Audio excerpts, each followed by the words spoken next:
Go in story time with your boy, man. So the Atlanta folks was calling my line. I got so many messages from the folks out in Atlanta, from the team that Cam has, CN1, TSP, that's Top Shelf Performance. Players on both sides was calling. Parents were calling from both sides. They're telling me what went on. They're giving me backstories. I'm telling you, I felt like Club Shay Shay, Wendy Williams, 60 Minutes and everything. So I got to give you all the story I got, plus some of the knowledge that I already had. Okay, so everybody, first of all, it was not two kids fighting Cam Newton. These were coaches and trainers from the other team, right? From TSP, Top Shelf Performance. Cam Newton runs CN1, his Cam Newton team. Well, at one point, right, this is all Atlanta folk. At one point, TJ and Steph were coaching with CN1, right? So I would imagine that would be a pretty good opportunity, right? Oh, man, we're local trainers in Atlanta. Cam wants to partner with us. Great. Cam knows that they got the kids and that they got the infrastructure to do the 7-on-7 thing, because this is when he's, trying to get going with life outside the league, right? Cam Newton, to this day, still thinks he's one of the best 32, correct? So we can imagine a few years ago. So with that happening, plus Cam wanting to do this, I imagine those guys are excited. Sounds like they had a pretty decent thing going, right? And of course, unfortunately, like most of us do that look like us, we can't keep it together. So I believe TSP guys, Steph and TJ, they go their opposite way and they do their own thing. They had played Cam multiple times throughout this whole ordeal that led up to today. Sound like TJ's team was getting the better of Cam's team on multiple occasions. A lot of back and forth with Cam and those guys. Both sides, I believe, are at fault on letting it escalate to where it got, because I've seen a lot of smack talk from Cam. I've seen, as well, TJ do his thing. So nobody's without fault. I can't blame anybody, because I'm just giving you the stories of what I've gotten, kind of things I know. But I do know I've seen both of them, the back and forth. And that's part of sports. But with it being part of sports, we also know when there's just smack talk to smack talk, and when we know we're smack talking with real things boiling over in the background, right? And that this is now getting more than smack talk on the field. It's becoming personal. I will say I've done videos of TJ's training, which I like his training. He trains a lot of really good athletes. And I've done videos on my online green screen with Steph's training. I like both guys, very down-to-earth guys, at least, that I've met on through Instagram. Never had a problem with them. There's really not a problem for me to have with them, but I haven't had any issues with them or how our exchanges went.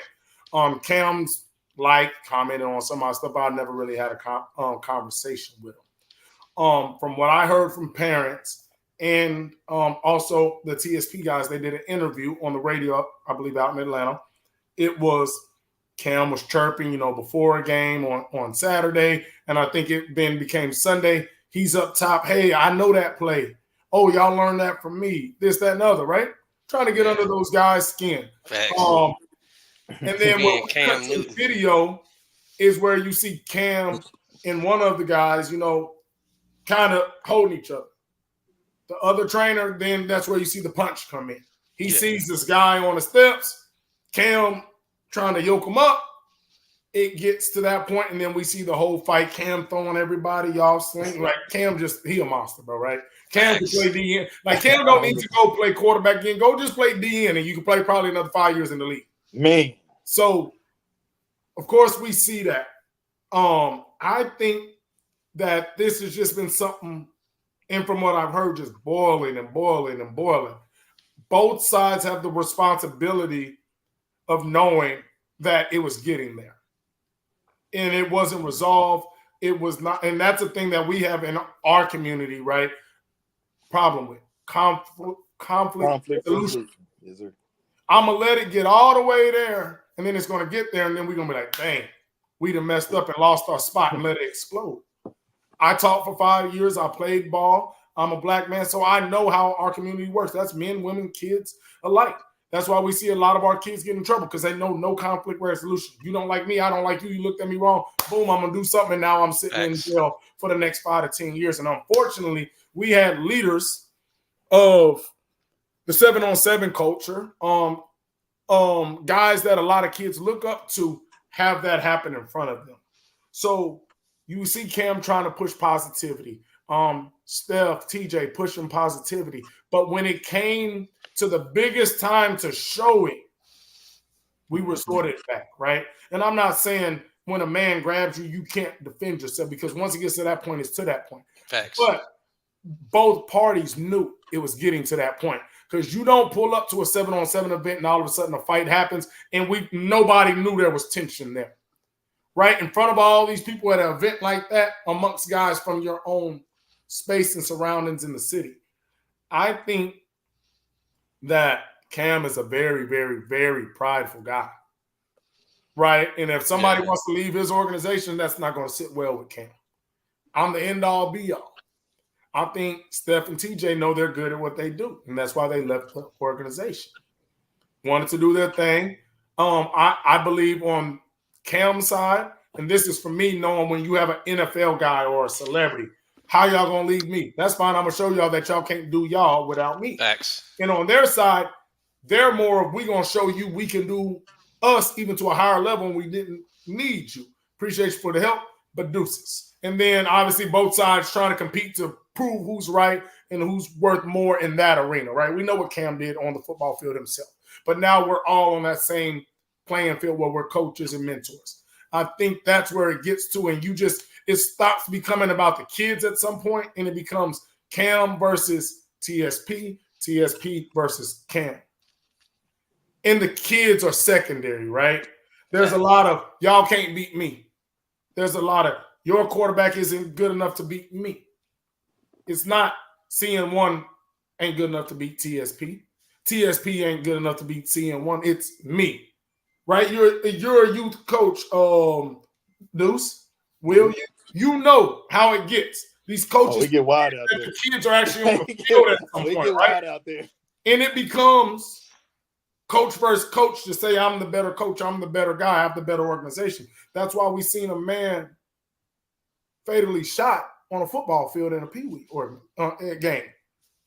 So I could go on about more stuff. Like I said, I got bombarded by the Atlanta stuff, but I think that paints a pretty fair picture of how this kind of blew up and what I've heard and what I kind of know of the guys on each side. And I think we just got to do better, man. Not only in youth athletics, because it's terrible. In basketball, football, baseball, softball, every arena. Mm-hmm. But I think we got to just do better in our community as black men.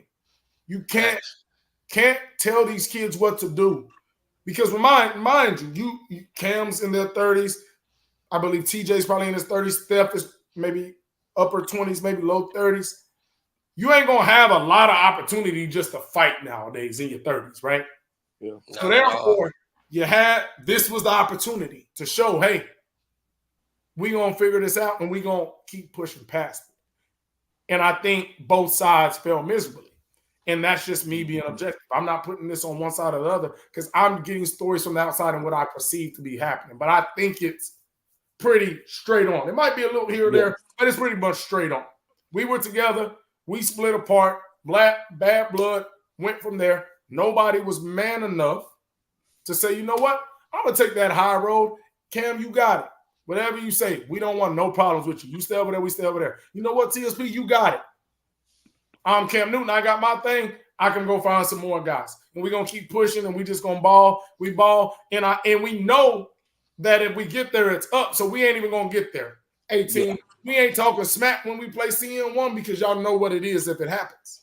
Yeah. Shake their hands. Shut up. We play anybody else, we back to talking smack. I know everybody knows, once again, when you 35 and what we saw happen, you know going in there that day that could happen. Mm-hmm. So you have an opportunity. Mm-hmm. Hey, bro, I ain't going to lie. I don't like how you moving, and it's getting there. So I'm going to tell you as a man, we ain't even talking to smack today. I would appreciate you didn't either, because we know where this is going.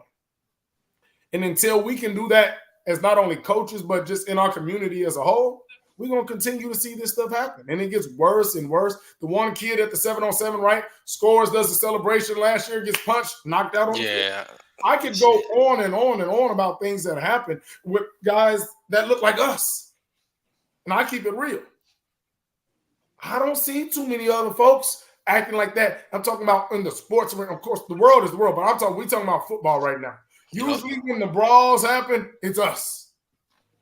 I ain't seen the Holland Park and the Rock Wall and all them have these things.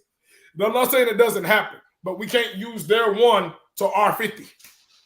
True. And even if their 50 was to R50, I'm still talking about R50 because I'm a young black man that got to show the other guys that look like me how to move. So, Will, we'll let you start first. I know it's long-winded, but there was a whole backstory. Oh, no, man. This is worth talking about. And I wanted to get my piece in. But tell me, Will, what are you seeing, not only with what that happened, right, because you're on the outside looking in, but as a youth coach? Yeah. Man, shoot. When you're talking about stuff like this, man, we need to talk about it. So, shoot, I'm not in no rush. And I think you should always start talking about yourself first, because one thing I don't want to come off as any type of holier than thou.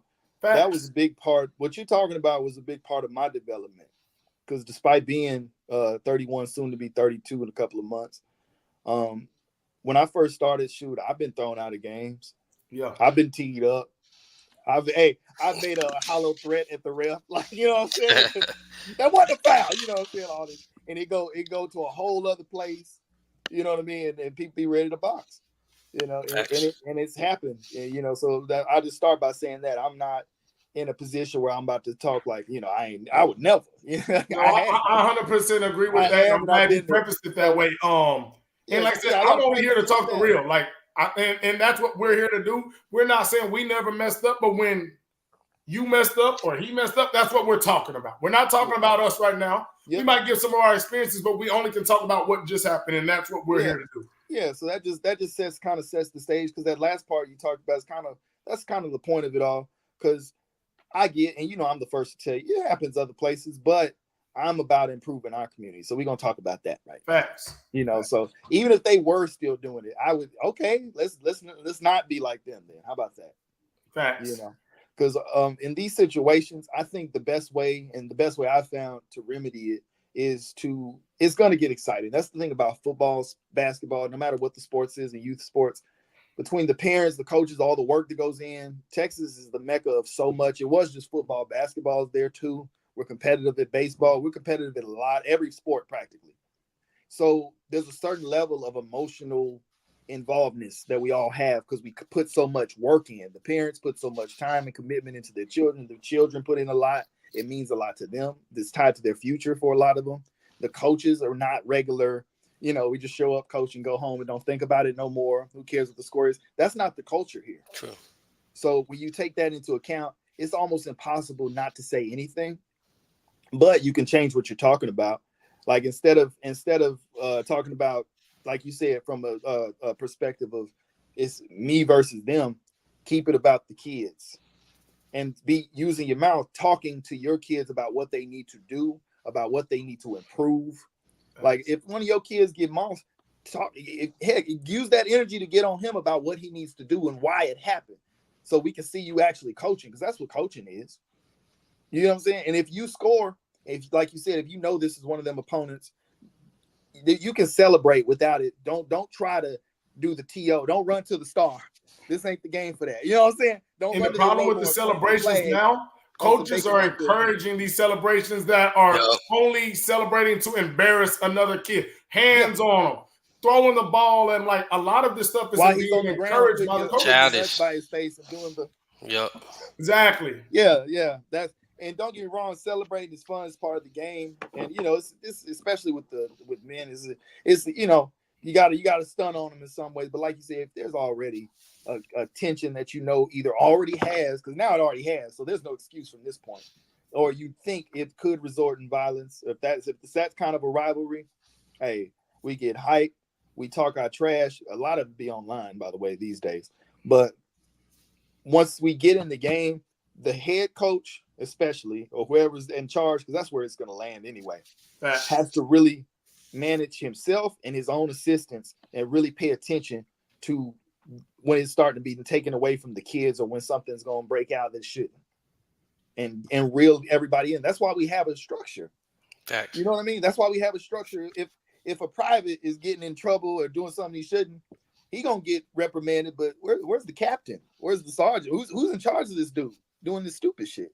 Yeah. You didn't see him doing all this off code activity. We don't do that in our military. Like, you know what I'm saying? Like, that football is a military sport. It has to have structure. It has to have order. That's why we have team captains. That's why, like, as Cowboy fans, that's why we're on DeMarcus Lawrence and Micah Parsons' ass. You know what I mean?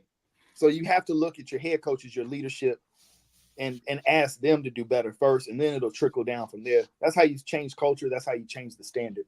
And if you don't do that, then you can, we can talk about it all day, but that's who has to do it. And that's Cam Newton, and that's the other two guys that run the other organization. Facts. And yeah, man, those are well-spoken words. And I think that's why I've never really got into coaching like that, because I just can't stand to see what a lot of these guys from the top have let it become, because the kids can only do what kids are allowed to do. Yeah. And they'll push it. You expect the kid to be a kid. So if I'm allowed to do it, why would I not do it? Right? So I can't blame them more than what I would blame the adults that let this, and not in just this situation, but as a whole, let youth sports get here, because kids want to go play. The adults make it to what it is today, that where it's become so reckless, and it's the coaches versus the coaches. That's where it started at. What about you, Justin? How you feel about this whole situation and just youth sports as a whole? Man, I feel like, especially with Cam and the other guys, man, it was one, like the Boondock said, one big nigga moment. Like, at the end of the day, hey, you got out there, Cam was talking that hot shit. The other two didn't like it. They weren't smart enough. They weren't smart enough. They made bad decisions. They fed into what Cam was saying. Yeah. And that's, punches, and it got physical. But the one thing that I don't like about this is youth sports is a safe space for these children. You get what I'm saying? Yeah, used to be, because that's when I was younger. That's what kept you out of trouble. Kept you out the streets. And then the people who you went to, the coaches were not saying there's no good man doing it now, but it seems to be like more hotheads than what it used to be. Because back then the coaches was the good man. The coaches telling you, keep your grades up at school. You get in a fight on the field, they reprimanding you right there. Like now, you try to celebrate or any of that, you getting reprimanded now. Shit, the kids getting high fives for fighting, for getting a flag on a play, over celebrating. So I definitely understand how youth sports has changed, and it's definitely not for the better, because basically what you're showing these kids is, hey, it's okay to be an asshole. It's okay to be a piece of shit. It's okay to fight people. And when it's in actuality, it's really not. Like Cam Newton, yeah, he can do that. But you kids, to be honest, out that whole game, one or two of them going, they'll probably make it, and that's being real. So you're not gonna have what Cam Newton can completely lose face value, and he's still gonna be a damn millionaire. So if these kids are out there acting an ass like this, then as they grow into adults, like we were speaking before the podcast started, as they grow into adults, life is gonna get harder. They're gonna understand, hey, I'm really not moving anywhere. I'm not moving any positive, upwards mobility in life, which is definitely gonna hurt them. And as it happens, like for me, it was at home too, but at like youth sports and middle school sports, high school sports, coaches play a very pivotal role in your actual, like, as you're growing up in your development, you're learning your character. Like, because coaches see you, like at the end of the day, coaches probably see you. Your teachers and coaches see you more than what your parents do, especially when you get into school. So like because when you get home from school, your parents got you for what, a few hours, and everybody goes sleep, and it's like that until the weekend, as if you don't have any activities on the weekend. So these people, these coaches, these parents, everybody should be shaping these kids' lives in a positive manner versus, teaching them bullshit like fighting at a youth 7-on-7 game, shooting, especially in Dallas, man. I ain't gonna say the man's name, but hey, oh my God, you can't kill somebody on the field with kids, bro. Like, why even you don't even need a gun. So I mean, it's just crazy, like where it's going. And I just hope, it starts to, as people develop these leads, that they start to actually like do like a, background, more of an in-depth background check, a character check, and be just even the parents, hey, be knowledgeable of who your damn kid around. Don't just put your kid around anybody who's gonna teach them bad shit. Facts. Can we speak on causality? Go ahead. You got to play a little devil's advocate, because there is one split on here as far as this issue is concerned, and it's an old split, but we never resolved it. We just kind of talked about it and then we move on from it. Because for me, the issue has never been, I guess, a personality issue. You know what I mean? Like, I've never blamed any of these events on arrogance, and it can be, but that's usually not the real cause, or even being an asshole. Because I'll be honest, one of the reasons you want your children, especially males, to play a sport like football or a combat sport or boxing, you want them to be dominant. Facts. You don't want them to be passive. And guess what? When they win, like, I meant to do that. Like, when they take, I meant to do that. Like, I'm the kind of guy, I walk into a job interview and I'll tell you, like, I've only been to one interview in my life and not gotten the job. So when I walk in the lobby, I'm just like, I hope they got more than one position. And if you talk to me, I'll tell you, I'll be like, man, there's only one spot. So I don't know if you want to be buddy with me. And that's not being an asshole. That's like utmost confidence. Hey, so like confidence, you gotta love that. Hey, being a competitor, bro. Yeah. So when we talk about these fights and like things blowing up, we can't. I mean, it's a lost war to try to silence people or to try to keep them from being what we've basically crafted them to be, which is top notch. Like, or I hate to use this overused term, but you're building alpha type men. Men who aren't passive, men who don't just take what they're given, they go take what they want. Facts. You know what I'm saying? So in building that, you can't have it both ways. So when we're doing this, the real issue is really the emotionalism. And you don't have to be totally stoic. I get it, but as men, you need to be able to feel emotions without being taken over by emotions. So even if they are talking trash, even if they are celebrating, I blame the person who threw the punch, not the person who celebrated. Like, these are popular celebrations that are done all around the country. So that means hundreds of kids have had this celebration done in their face. You're the one who saw a dude, like Caitlin Clark did this, man. Somebody did the can't see me, and you want to punch him on the court. It's not his fault for celebrating. And oh hell, we can cuss on you a bitch. You was raised by somebody or coached by somebody who taught you, like, you can't take, because if you score, you ready to celebrate. Yeah, okay, facts. well, if you get up, guess what? If you get mossed and you see this, that's what it is. You got the head top. Yeah. That's what it is. So I don't want to take the fun away from the kids by suggesting in any way that we should, taper off celebrating. I've never been about this. I'm not gonna lie. I was one of the people when they did it in the NFL. I was so sad and sick to my stomach that I couldn't watch people hug the ball. Who was that? Chad Johnson used to have some crazy. He was putting with the pylon, all kind of crazy stuff. Man. That was one of the best times ever. Pull that cell phone out. I will say this. So you got to control yourself. There's a difference of celebrating to be fun, have fun, and then there's ones where you're trying to embarrass somebody. Yeah. Oh no. It's never. Once again, I can try to embarrass you, but the person that I embarrassed, I have to understand after embarrassing them, right? Everybody's not going to react and act the same way. It's no different than when we kind of talk to women, right?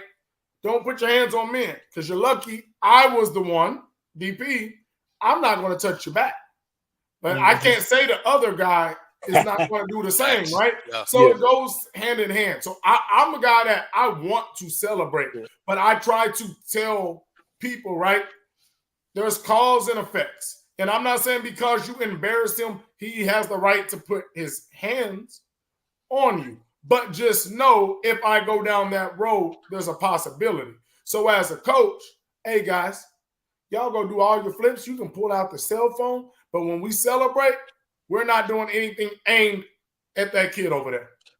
Right? Because when I'm talking about celebrating, the cell phone, the Chad Johnson, the T.O. popcorn, the Sharpie, the Joe Horn, those were celebrations of entertainment.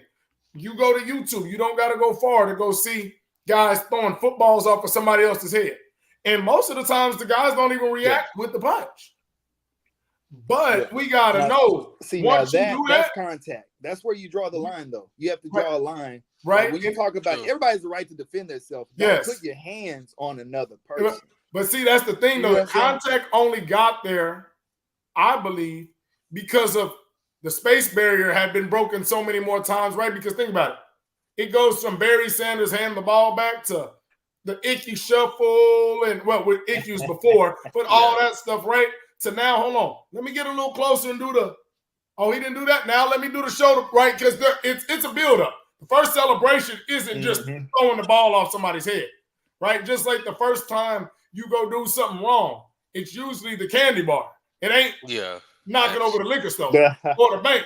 So I think just so many things that got passed on, it now gets to that because remember, we always got to one up. We always got to one up.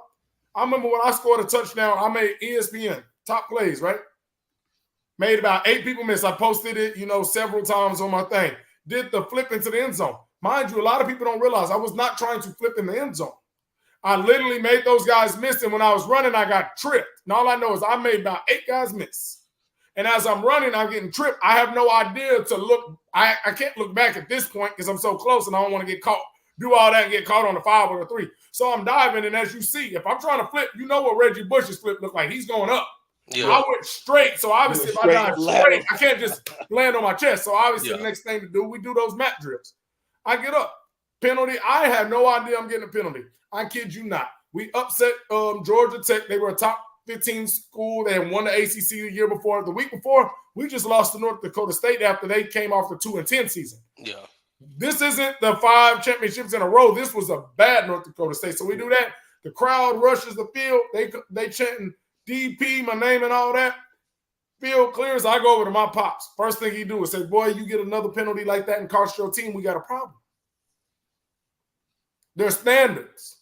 Yeah. Didn't talk about the play. Hey. So that's, I think there's the problem is right. Bro, regardless of even putting your hands on somebody, you got a flag, bro. You didn't have to harm them. You're costing your team. And like I said, and like you said, the military, there is structure. You don't have to harm somebody right now for it to harm somebody later. Because without the structure, it keeps leading to, right? Because it's fun to do it in basic training. It's fun to do it when we on our soil, right? Since we're talking about the military. But when them bullets are flying, you will still at some point resort back to those things that let happen, and it's going to hurt the man beside you. True. And I think that's our thing is we just lost the fun of it, of me being like, look at me. Because, right, I have no problem with look at me. I just scored. It went from look at me to look how I can embarrass you. But that's directly, but in basketball, see, they let them get away with a lot more. That's directed at a person. That's not a celebration with your teammates. That's not with props. Yep. That's them. You're humiliating them. Yeah. That's no different than the peace sign. Like you tripped. And I'm sure your dad meant all the best, but just in my humble personal opinion, he was wrong.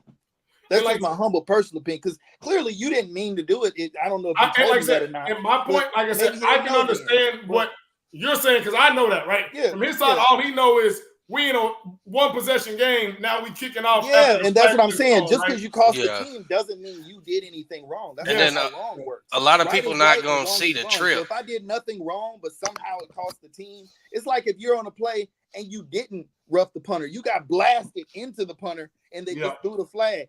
You can, even if they chastise, well, why were you even that close? Man, get the fuck. You saw the tape. I didn't even see this nigga. He knocked the shit out of me, and I got knocked into the punter. I'm always that close. But you got to see in real time speed. But at the end of the day, I'm going home, and I'm not even thinking about that no more. Yeah. Facts. it wasn't But my in fault. real time speed, you're not really, you don't really catch that. So in real Yeah, time yeah, it's speed, like it's on plays like DP that. It's Pops like, didn't see the trip because I'll take it's moving selective, but it's fast. like, So only thing he saw was like, man, I know he didn't. I know he didn't flip it to the end zone. So Yeah. I think that's the thing though. Like I feel like the as same a way. father and a black man, because once again, that's what I gotta go. Yeah. We have to sometimes overcorrect and apologize. Yeah. More than saying, well, maybe did he, like, right? Because there's a lot of leniency happening.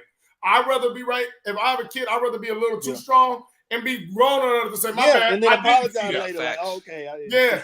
But I think we've just let everything go. We just let it all go. And these kids I was talking to a parent today. The problem with a lot of these kids they're all grown at 8, 9, 10 years old, right? They want to talk to a grown man like a grown man, right? And then people don't tell them, hey, bro, you a kid. Like, let's talk. But and they're unimpressed with everything. You try to give these kids a lot of, mentoring. Like, that's the thing. Yeah. Before this whole situation let's talk about how we've seen numerous times these kids disrespect Cam Newton. Facts. On the internet. That's an issue. Right, so that's what I'm saying. So at some point, because remember, I can embarrass the kids. Well, let me try this on Cam. And nobody corrected that. Well, it's just a joke. Cam should be grown enough to take it, but then it gets, like, hold on, bro. Like, and so that's why I kind of go, because once you let one thing go, what is the kid going to do? It was the kid first. And then I said a little something to the coach. And now I got NFL MVPs, and I'm walking up to them, right? Cam, you trash. What have you done? Think about when we was young, if we were to see, because now they got access to all this. Yeah. If we was to see somebody who won an MVP, or Emmitt Smith or Barry Sanders, like the thought of us literally going up to Barry and being like, Barry, Super Bowls, Barry. You ain't do nothing in them playoffs, and you ain't got no Super Bowls. I think that's the thing. It's we been wouldn't so make lenient for so long. Yeah, we wouldn't make it because even our pops would be on our ass by the time we got, home. Shit, because especially like I was saying, this is really where parenting needs to come in place, like good parenting. Because you can't have no little kids out there talking to people out their ass, and being disrespectful. I'll say this: and you don't have to react to everything. Sometimes, you know what I mean. Like that's what I mean. Like being more. I love kids who are like. Not necessarily quiet, but they're controlled. Yeah, the kids like they're a different person when they put their helmet on, when they step on the field. But off the field, they'll listen to you talk all that trash and then smack you up on the field. They go about the problem is a lot of kids don't have that because guess what? They see their mamas fight in the apartments. Player, bro. They see their dad fighting on the basketball court or at the rec. They see coaches at the 7-on-7. So those kids don't have those same qualities that we had. Because I never see my mom or dad act out of. All these parents are acting out of character, no matter if they black, white, and indifferent. Like it used to be reserved for the hood. Now these people anywhere can get it. Some places just get a little more extreme. Suburbs get wild too. Like I said, some places just get a little more extreme, right? And like I said, once again, we're talking about ourselves. Another personal experience that sticks out to me. It's so crazy because I remember being 6 years old and us doing the drills, right, where flag football, the cones are, you line it up. Wide, one-on-one, you got to get the dude in the open field. Boom. And I was the best guy. I'm scoring 6 touchdowns a game if coach gives me, about pretty much 9 carries in flag, right? I get 9 carries, I'm probably getting in 6 times. Sure.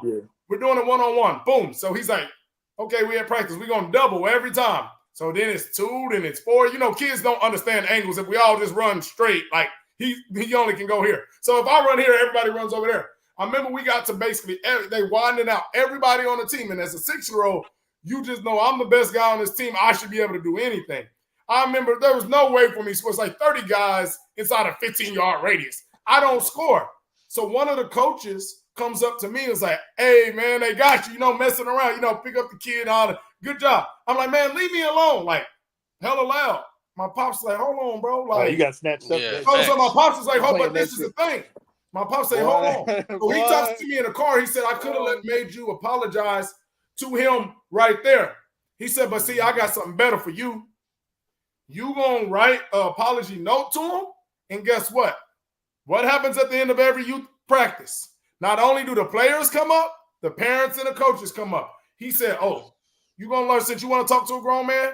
That way you're going to learn to be a grown man. You're going to sit there and read him this apology letter in front of every parent, every player, and every coach. That was worse than any whooping. Facts. So that's what I'm saying. I'm not saying my pops is a goat. I'm just telling you what my pops did to that was goat behavior right there. That's good. For real. Right? For Think real. about that. Like, you 6 years old, bro. I'm shaking. Like, oh my. I never thought to talk to a coach like that again. True. Right? Because, like, I understood, bro, like, you're a player. There's authority. That goes back to the Travis Kelce situation. You're a player. You should have never ran up on Andy like that. I don't care if y'all were two grown men. Yeah, true. That Travis Kelce, boy, that's that what's that Dave Chappelle skit? That's that die-line stuff. Like, you gonna choke a legend? When you choke Wycliffe, you too close, man. You too close. So, like I said, we can go on and on. I just hope it gets resolved. Like I said, I can't pick a side because I'm not there. I'm just telling you what Atlanta told me and what I can pretty much piece together of guys breaking up and it being trainers that Cam would probably see here. He sees himself here. The trainers know Cam who he is. So we want to show that, no, you was there on the football field. But now on the 7-on-7, we're here or maybe here. Right? So a lot of ego, a lot of frustration. Instead of saying, you know what? We all stay in a very similar area. At some point, you got two things to do. Let's talk it out, get past this, figure how do we move forward? Or guess what? We can run it wherever. We can meet up, but we can't do it in front of the kids. Facts. Yep. Because that's something that, oh, no, everybody got their own mind. No, these kids are doing whatever these entertainers are saying. That's why every adult that has ever drunk Prime energy drink has literally said that mess is so nasty. But they just put out a report that it sold more than Gatorade. So what's that mean? There's influence. Yeah. None of the kids be like, yeah, so they drink it because of who's selling it. Mr. Beast is worth $500 million. Influence. So therefore, when you're a guy like Steph and TJ, y'all are great guys from my experience. You have a lot of influence. Cam, we don't have to even speak on that. The reason why Cam is not because the MVP, because he had the MVP year and then the rest of his career up, down, and everything and different. Yeah. Culture. Cam, how you do your hair, how you dress. You're going to be that guy. You're Superman, right? You did more. If you take the magical hat. If you put maybe a Tyrod Taylor personality, or even a Patrick Mahomes personality into Cam's career, we're not talking about Cam right now, even though he won the MVP. Right? We're talking about everybody else, but Cam's meant so much to our culture because of how he acted and what he represented. So you have such a large reach, and I hope these guys. Now, I think the only way they can do you can't go and meet up and talk about it. Y'all got to get in front of everybody. It got to be at one of these 7-on-7s. It got to be online. We need to be on Cam's Funky Friday. Mm-hmm. It got to be something. Bring them boys in the studio, man. We can't. Yeah. I talked to them last week. Yeah, no, it need to be. It has to. Definitely needs to be public.